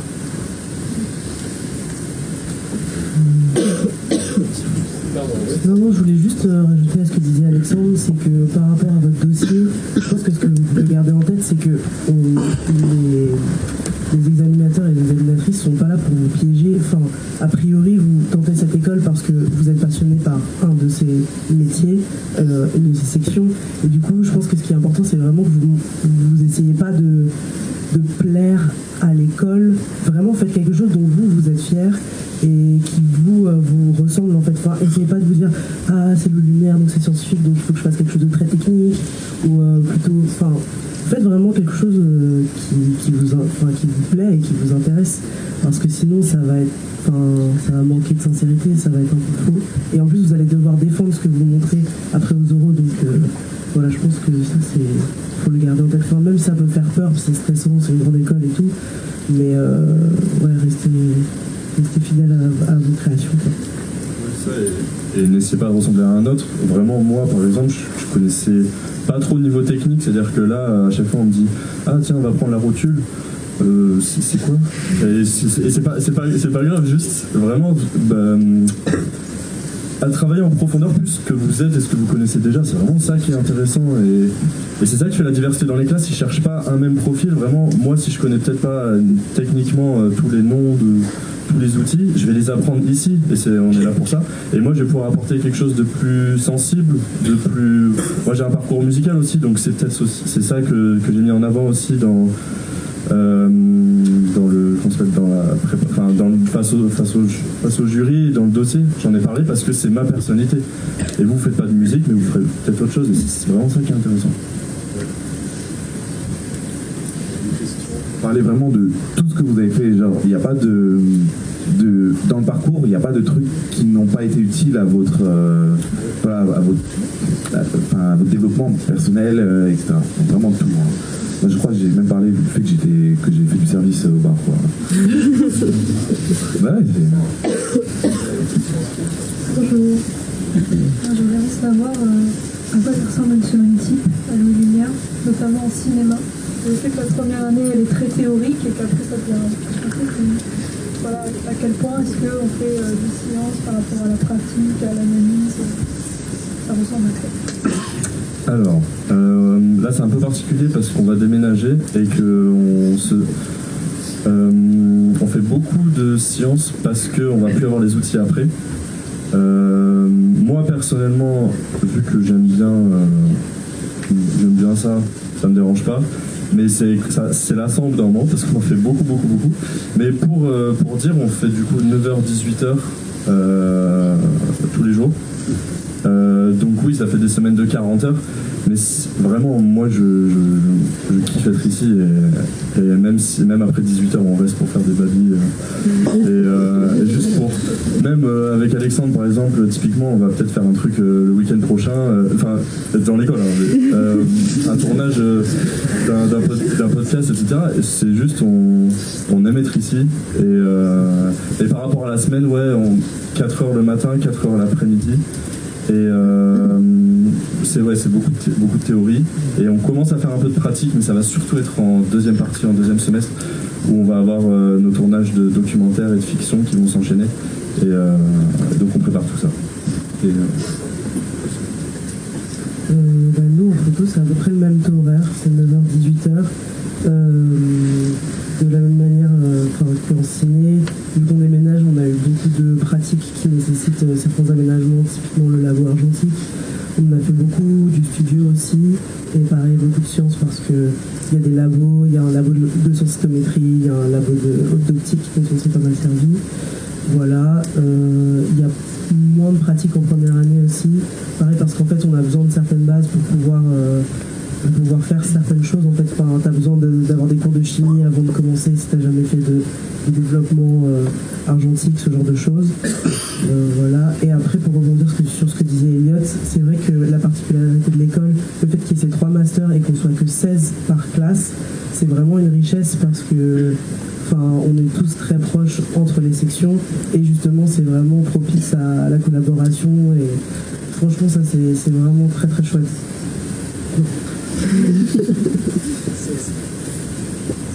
Donc les journées de type en ce moment en son, elles sont cool franchement. Par exemple ça serait 9h30, 17h ou 18h. Mais bon, dans le fond, genre moi je reste jusqu'à 22h à l'école. On peut utiliser les salles après les cours et le matériel. Il y a des conditions, etc. à respecter. Mais franchement, c'est assez ouvert et une fois que tu es dans l'école, les profs t'expliquent. Voilà. Et en ce moment, en cours, par exemple, moi ça m'a impressionné. On est 4 en cours avec, par exemple, un ingénieur son, le prof, voilà. Un guitariste, par exemple, pour les prises de son, on avait fait ça. Donc on est vraiment... on est vraiment très bien suivi pour le coup. J'ai rarement vu une école où tu es à 4 en cours avec 2 intervenants. C'est du luxe quoi. Et du coup voilà, en général c'est ça et c'est super enrichissant. Donc beaucoup de pratiques en ce moment qu'on fait, mais on a fait aussi des sciences et toutes sortes de choses. Donc là on fait beaucoup de pratiques parce que bientôt on n'est plus dans l'école, donc on ne pourra pas trop en faire. Mais voilà.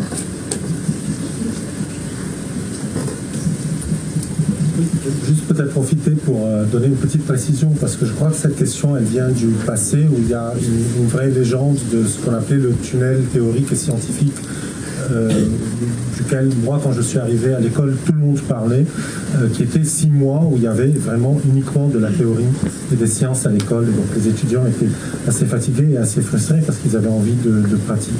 Et ça, depuis quelques années, les équipes pédagogiques ont beaucoup travaillé à diluer ce tunnel scientifique et théorique et à faire entrer de la pratique dès le début. Et effectivement, ça avait beaucoup avancé et donc ça a été bien inscrit dans les programmes, ça.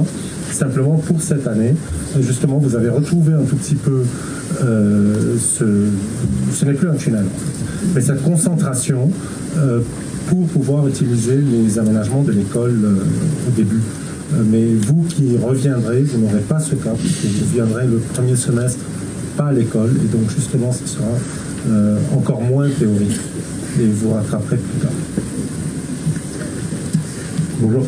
Du coup j'avais 2 questions, je pense.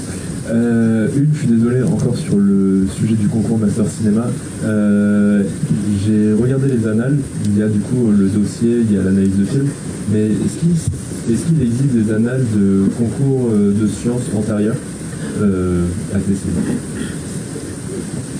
Pas sous cette forme-là, parce que c'est une nouvelle forme là, qui se met en place. Donc ça sera... voilà, l'année prochaine, vous en aurez, forcément. Mais là, voilà, l'idée, c'est aussi l'intérêt, c'est d'avoir quelque chose qui soit un peu inédit, aussi pour rafraîchir un peu des fois la préparatif de ce côté-là. À nouveau, n'hésitez pas, l'enseignante elle est dans l'école, Lucille Domnac, vous pouvez aussi aller après dans la conférence cinéma et lui poser la question plus directement pour essayer de voir comment préparer au mieux de ce côté-là. Et vous avez une deuxième question. Ouais. Mon autre question, du coup, c'est sur le dossier préparatoire, notamment les photos, du coup, parce que c'est une forme d'intérêt. Est-ce que vous recherchez plutôt un travail technique ou est-ce que justement avoir une forme d'imperfection peut-être valorisée? Ouais. Je ne sais pas comment le dire. Là, ça va être à vous de l'argumenter, en fait, dans votre dossier. À nouveau, c'est toujours la réflexion et l'argumentation qui va aussi accompagner et servir ce que vous allez proposer. Donc, c'est pas juste voilà, des belles photos, on n'attend pas que vous utilisiez le dernier appareil photo dessus, ça peut être avec un téléphone portable. Si les choix sont pertinents et qui sont expliqués et qu'il y a une logique, une cohérence, une réflexion, évidemment, voilà, les correcteurs l'apprécient de ce côté-là. Et comme ça a été dit aussi précédemment sur plusieurs points, les profils sont très diversifiés, donc il va y avoir des personnes qui vont avoir fait beaucoup de techniques et d'autres très peu, voire parfois presque pas. Par contre, évidemment, il faut s'être renseigné sur, par exemple, le vocabulaire un petit peu du cinéma, des caméras, etc. Et qu'est-ce qu'un plan au sol, comment on le fabrique un petit peu et tout. Voilà, c'est en ça qu'il faut être préparé, mais après, comme tu l'as dit, il y a beaucoup de profils différents, et donc évidemment, on n'attend pas que tu sois ultra technique dès le début. Si tu l'es, c'est bien aussi, mais c'est pas forcément que ça. Après, évidemment, il faut quand même rentrer et savoir expliquer par rapport à l'exercice qui sera demandé. Mais voilà, c'est ça qui compte. Il ne faut pas se bloquer en se disant je suis pas assez technique, je peux pas tenter le concours non plus. Voilà, ça se prépare comme ça aussi. Oui. Alors moi, tout le monde a déjà un peu répondu à mes questions, mais du coup, je voulais savoir par rapport au fait que si par exemple on est en prépa littéraire, comment on fait pour rattraper le retard scientifique, enfin ceux qui ont eu un parcours littéraire, vous avez pris des cours en plus, comment ça se passe? Moi, c'est vrai que j'avais terminé mes études déjà il y a un moment en plus. C'était un peu compliqué au début.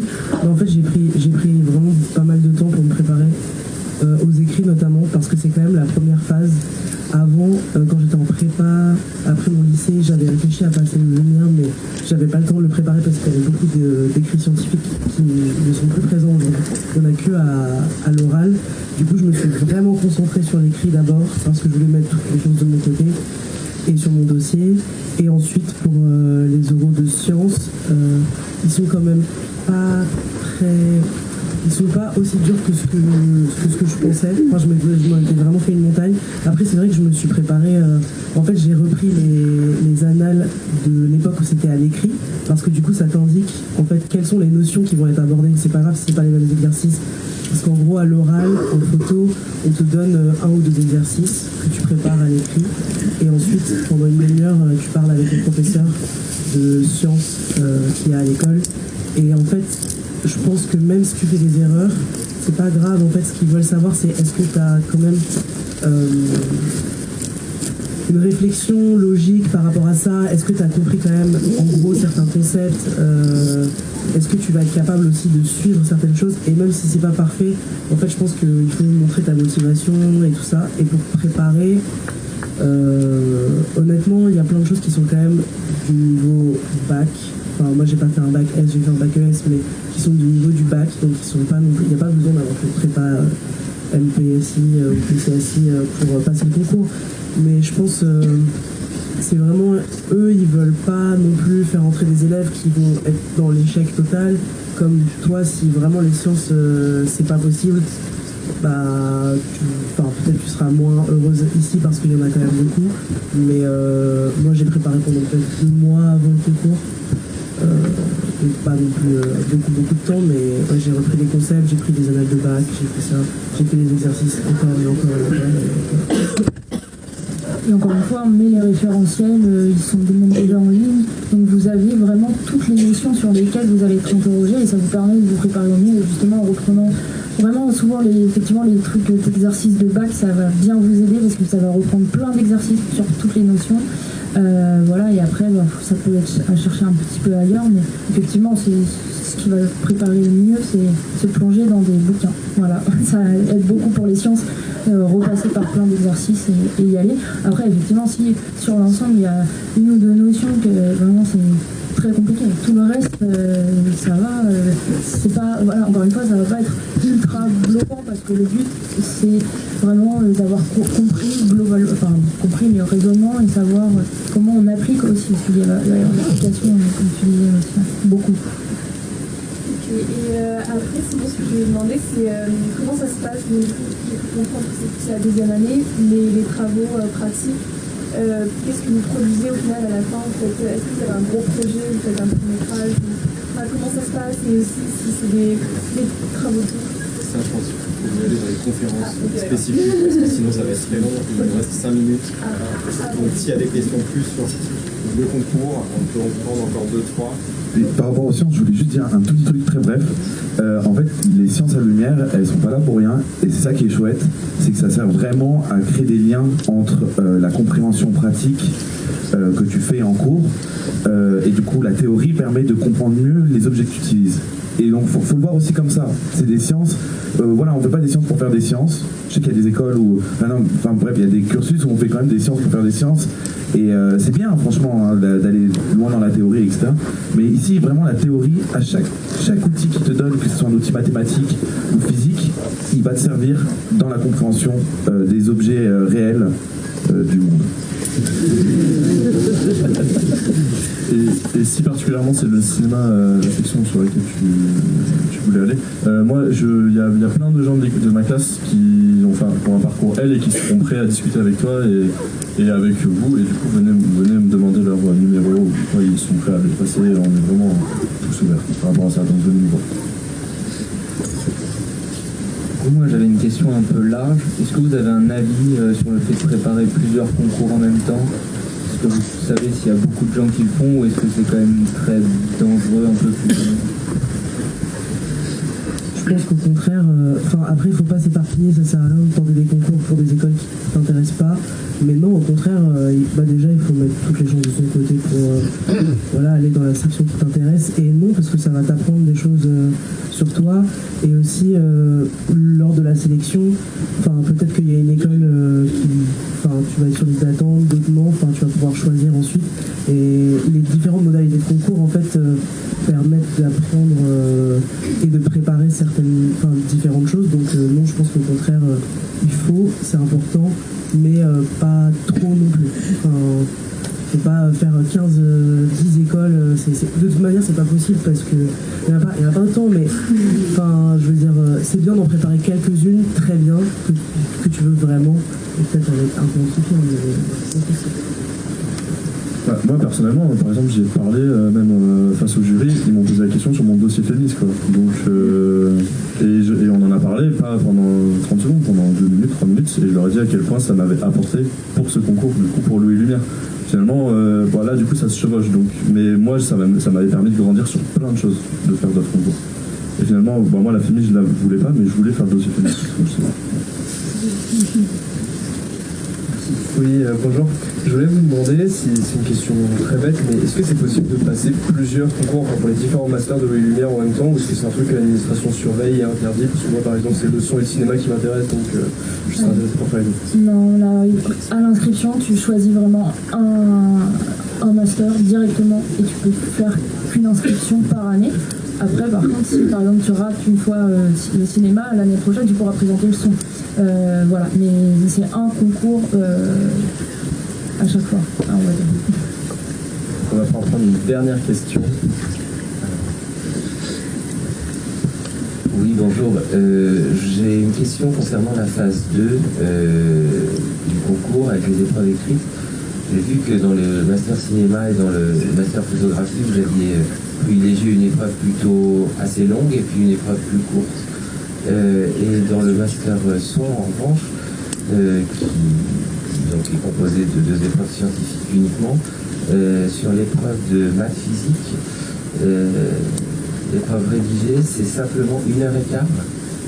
Et je me demandais quel était le... Alors ça, c'est le choix des concepteurs, en fait, qui préparent et qui conçoivent des épreuves, en fait. Donc on retrouve à peu près, c'était pareil pour tout l'an dernier, sur ces épreuves-là. C'est eux qui réfléchissent à son aspect scientifique, généralement, comme c'est moins de rédaction. Ça ne veut pas dire qu'il n'y a pas de la réflexion, mais moins de rédaction que quand on va faire un commentaire de texte ou un commentaire d'analyse filmique qui demande du temps pour faire le temps, pour rédiger en fait dessus, où souvent on va avoir 6-8 pages, on va dire, de rédaction, alors que de l'autre côté ça va être moins de rédactionnel à faire. Donc souvent ça vient de là, et c'est les concepteurs en fait qui évoluent, qui étudient et qui évaluent en fait la durée qui leur semble la bonne pour pouvoir faire leurs épreuves.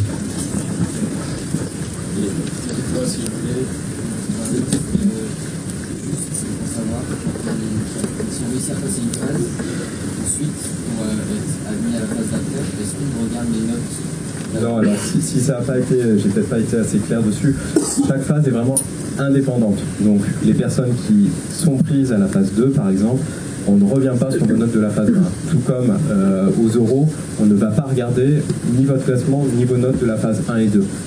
Elles sont complètement indépendantes. On donne les dossiers et les copies au jury de la phase 3 à titre plus de consultation et de pouvoir en fait leur permettre de nourrir vraiment les discussions, mais ils ne sont pas là pour réévaluer ni prendre en compte le classement que vous avez pu avoir avant. Alors je suis désolé parce que malheureusement vu l'heure, il va falloir qu'on s'arrête. Évidemment, vous avez toute la journée pour pouvoir poser des questions aux étudiants qui ont des petits badges. Je vous invite évidemment donc, à aller dans les salles, la 4, 6 et 14, et la salle 8 aussi, et le laboratoire d'électronique. Voilà, comme ça vous pouvez aller rencontrer directement les enseignants. Cet après-midi, ici, donc, à midi, on aura des projections, de midi à 13h, c'est des projections de films documentaires, et de 13h à 15h, et de 14h, des projections de fiction. Et ensuite, ce sera ce soir à 17h, on aura nos créations sonores, l'action des enfants pour écouter les créations. Merci beaucoup. Un grand merci à Véronique Figini qui a aidé pour le micro et que vous allez pouvoir retrouver toute la journée aussi de nos enseignantes du Master Photo.